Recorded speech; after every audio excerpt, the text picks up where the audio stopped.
take to the debate stage here in Ohio tonight. The debate will take place at Otterbein University. The chairman of the state's Democratic Party says candidates are expected to focus on several issues, including gun violence and President Trump's impact on the Midwest. News Center 7's Jimani will be at that debate to bring you complete coverage both here on air and on our WHIO News app. We are also airing this debate on the radio. You can listen to tonight's debate on AM 1290 and News 95.7 WHIO beginning at 7 o'clock this evening. And starting tomorrow, the Vandalia branch of the Dayton Metro Library has a new exhibit to celebrate the Dayton area's rich cultural diversity. The exhibit is called Trace Your Roots, and it will feature interactive stations where visitors can virtually follow a refugee's journey, experiment with language translation, and test their knowledge of U.S. citizenship. The self-guided exhibit will run until November 23rd at the branch on South Dixie Drive in Vandalia. It will then move to the main Dayton branch in January, and then other branch locations in the coming year. A beehive that was spotted in Greene County in a home's roof had to be relocated. News Center 7 watched as All-Pro Wildlife Control Room moved the hive. First, the professionals cut open the roof, then broke the honeycomb into pieces. Next, they used what looked like a vacuum to remove the bees so they could be put somewhere else. People will kill them in their houses, and if they do that, they leave the wax in there in the hive, and all that wax will melt, and the honey that's inside the hive will drip into the walls and cause problems for years and years. All-Pro pointed out bees are important to the environment, and they say they plan on taking the bees to another hive so they can start making honey next spring.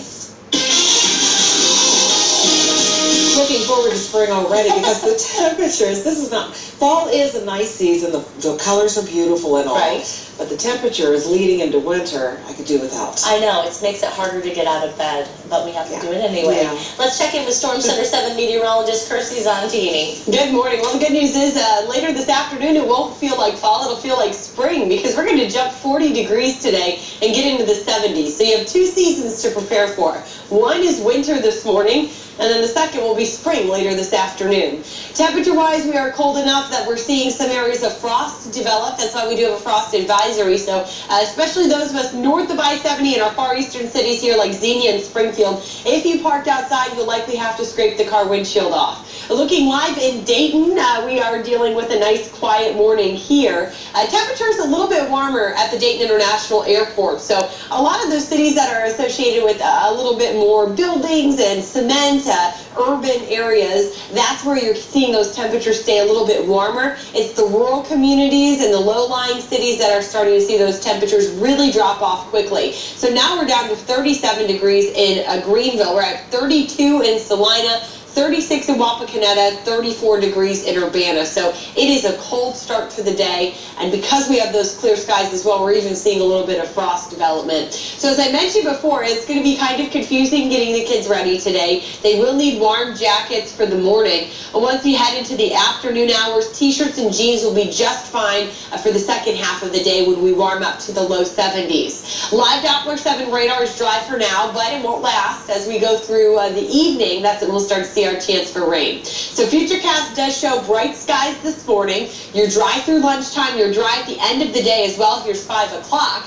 But once we turn the quarter towards 9, we'll start to see the chance for these scattered rain showers. As our cold front comes through, the showers will become widespread into the night tonight. We may even have a little bit of embedded thunder. And then early tomorrow morning here, 6:30, I'm still going to be tracking some rain for you on daybreak. In terms of how much rain, this is a little bit of an improvement. It's actually looking like we may get more than we were expecting yesterday. So I think a lot of cities will end up with a half inch. But if we do get some embedded thunder, or if we get some rain that just kind of rides over the same cities, you'll have that chance to get a little bit closer to an inch of rainfall, which would be great because we desperately need it.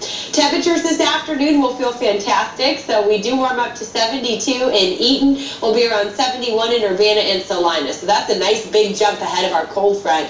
Behind that front, though, things start to change. So this evening and tonight, we'll start to drop back into the 40s. We do deal with scattered rain showers and even some gusty winds tomorrow. And looking at tomorrow afternoon, that's a big change. We're not even going to get out of the 50s as we go through the day. So again, that cold front is ushering in a new air mass for us. Futurecast for Wednesday does show very early morning rain showers, but by 9 a.m. we are dry. We will hold on to a lot of cloud cover tomorrow, and you're also going to notice the winds will be kind of gusty through the day, so it almost might feel blustery to you as we deal with cooler temperatures and some stronger winds through the afternoon. Thursday is also colder than normal, but we start to see things heating up again as we head towards the weekend.